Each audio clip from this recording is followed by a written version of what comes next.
अस्सलाम वालेकुम दोस्तों, एक बार फिर से हाजिर हूं मैं आप लोगों के लिए सऊदी अरब की बहुत ही इंपॉर्टेंट अपडेट लेकर। क्योंकि दोस्तों आज की इस वीडियो में जो मैंने टॉपिक कवर किए वो बहुत ही इंपॉर्टेंट है।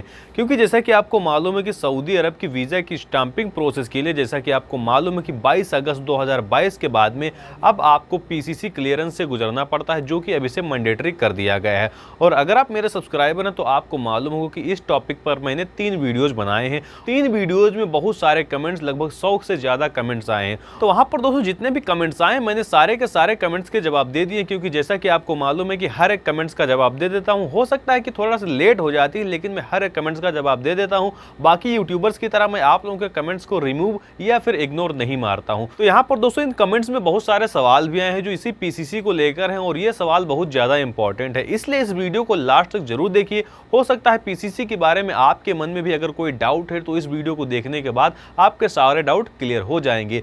तो इस वीडियो को कर दीजिए अभी से लाइक, और चैनल पर नए चैनल को सब्सक्राइब करके बेल आइकन को जरूर दबा दीजिए। साथ ही अगर आप मुझे फेसबुक पेज पर देख रहे हैं तो वहां पर आप हमारे पेज को लाइक भी कर सकते हैं। तो दोस्तों वीडियो को ज्यादा लंबी ना करते हुए बढ़ते हैं सबसे पहले सवाल की तरफ। तो दोस्तों यहाँ पर सबसे पहला सवाल पूछने वाले हैं मिस्टर अब्दुल मन्नान साहब। ये लिखते हैं, सर मेरा पासपोर्ट ईसीआर है और मैं पहली बार सऊदी अरब जाना चाहता हूँ और मेरे पासपोर्ट का वैलिडिटी 1 साल ही बाकी है, क्या मैं जा सकता हूं? प्लीज़ कुछ सॉल्यूशन बताइए। तो भाई आप बिल्कुल जा सकते हैं, आपको कोई भी प्रॉब्लम नहीं होगी। क्योंकि सऊदी अरब का जब आपका वीज़ा लग रहा है तो वहां पर आपके पासपोर्ट की जो वैलिडिटी है वो 6 महीने की मिनिमम रिक्वायरमेंट होती है। यानी कि अगर आपके पासपोर्ट का 6 महीना बाकी फिर भी आप जा सकते हैं, लेकिन 6 महीने के से अगर कम बाकी है तो नहीं जा सकते हैं।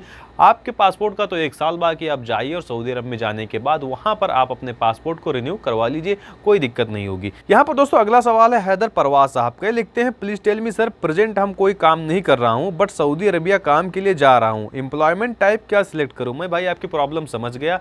आप आई थिंक एप्लीकेशन को ऑनलाइन कर रहे हैं, वहां पर आपको दिक्कत आ रही है। तो मैं आपको सजेस्ट करूंगा नॉट एम्प्लॉयड आप सिलेक्ट कीजिए वहां पर, क्योंकि आप यहां पर अभी इंडिया में कोई भी काम नहीं कर रहे हैं। इसके बाद दोस्तों यहाँ पर अगला सवाल है बागी बलिया से, सर ओरिजिनल पासपोर्ट ले जाना होगा पीसीसी के लिए या मेरा पासपोर्ट मुंबई है अभी और मैं यूपी में हूँ? भाई आपको ओरिजिनल पासपोर्ट ही कैरी करना होगा अपने साथ, क्योंकि वहाँ पर वो लोग देखेंगे। इसके बाद दोस्तों अगला सवाल यहाँ पर है सफ़ीउल्ला अहमद की तरफ से, एड्रेस प्रूफ के लिए ड्राइविंग लाइसेंस चलेगा या नहीं चलेगा या फिर आधार कार्ड चाहिए? भाई अगर आप पीसीसी के लिए अप्लाई कर रहे हैं तो सबसे मेन आईडी आपकी पासपोर्ट होती है, जो कि मैंने हर एक वीडियो में आपको बताई है।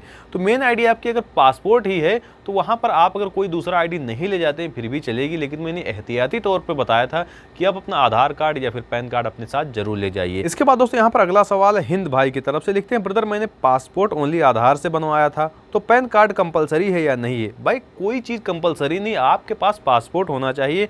तो आई थिंक आपके इस कमेंट का जवाब भी मैंने पिछली कमेंट में दे दिया। इसके बाद यहाँ पर दोस्तों एक सवाल है सलमान सैफी साहब का। ये लिखते हैं, सर सर्टिफिकेट बना के कहीं भी जा सकते हैं? तो भाई ये कोई पासपोर्ट नहीं जो इससे आप कहीं भी जा सकते हैं।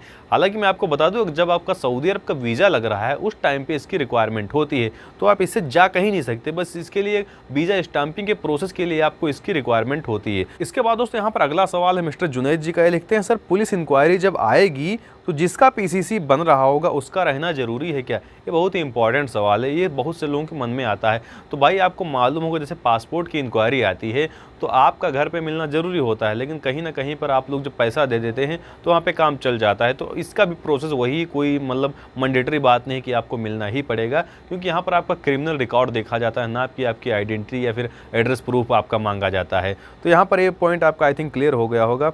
इसके बाद दोस्तों यहाँ पर एक सवाल और आया है कि भाई मेरा वीज़ा एक्सपायर हो गया है तो मैं अब क्या करूं? भाई अगर आपका वीज़ा इमिग्रेशन की, आई थिंक इमिग्रेशन आपने लिखा है, इमिग्रेशन के चलते एक्सपायर हुआ तो यहाँ पर आपकी प्रोसेस बहुत लंबी हो जाएगी। सबसे पहले आपका जो प्रेजेंट वीज़ा है उसको आपको कैंसिल करवाना पड़ेगा, उसके बाद आपको मेडिकल करवाना पड़ेगा, फिर आपको पीसीसी के दौर से गुजरना पड़ेगा, यानी कि पुलिस क्लियरेंस सर्टिफिकेट से गुजरना पड़ेगा, उसके बाद में स्टाम्पिंग और इमिग्रेशन की प्रोसेस होगी।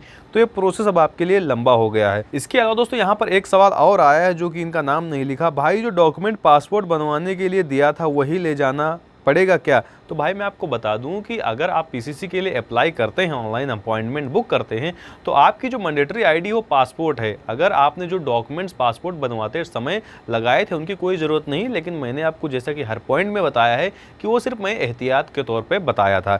इसके बाद दोस्तों यहाँ पर अगला सवाल है, भाई पीसीसी की वैलिडिटी कितनी होती? तो आई थिंक ये बहुत ही इंपॉर्टेंट सवाल है, क्योंकि जैसा कि आपको मालूम है कि जो कानून है उसके हिसाब से किसी भी पीसीसी की वैलिडिटी 6 महीना होती है। लेकिन यहाँ पर एक और चीज़ होती है कि अगर उन 6 महीने के अंदर आपके नाम पर किसी भी तरीके का बड़ा क्रिमिनल रिकॉर्ड बन जाता है तो ऐसे केस में वो पीसीसी आपका एक्सपायर हो जाता है। और यहाँ पर दोस्तों अगला सवाल मिस्टर नदीम अंसारी जी की तरफ से, इनको मैंने पिछली कमेंट में प्रॉमिस किया था इसलिए इनकी कमेंट्स को अपने इस वीडियो में ला रहा हूँ। यहाँ पर भाई इन्होंने लिखा, भाई मेरा वीज़ा आ गया है, पीसीसी ज़रूरी है या नहीं ज़रूरी है। तो भाई मैंने जैसा कि पिछले वीडियो में भी आपको बताया था कि 22 अगस्त 2022 के बाद में आपका वीज़ा आता है या नहीं आता, इससे मतलब नहीं है।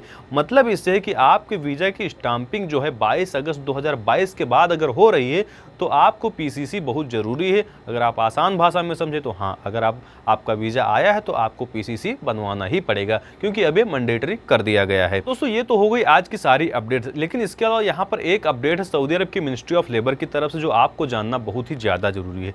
क्योंकि सऊदी अरब की मिनिस्ट्री ऑफ लेबर ने कहा है कि अगर आप किसी कफिल के पास काम करते हैं और आप जिस कॉन्ट्रैक्ट पे काम करते हैं उस कॉन्ट्रैक्ट को एक्सपायर होने में अभी 1 साल बाकी है, यानी कि अगर आपका कॉन्ट्रैक्ट 2 साल का है और आप 1 साल काम कर चुके हैं और 1 साल अभी बाकी है और आप उस कॉन्ट्रैक्ट को रिन्यू नहीं करना चाहते हैं, तो यहाँ पर उस केस में आपका जो एंड ऑफ सर्विस बेनिफिट बनता है उसका आधा अमाउंट आपका लेने का हक है।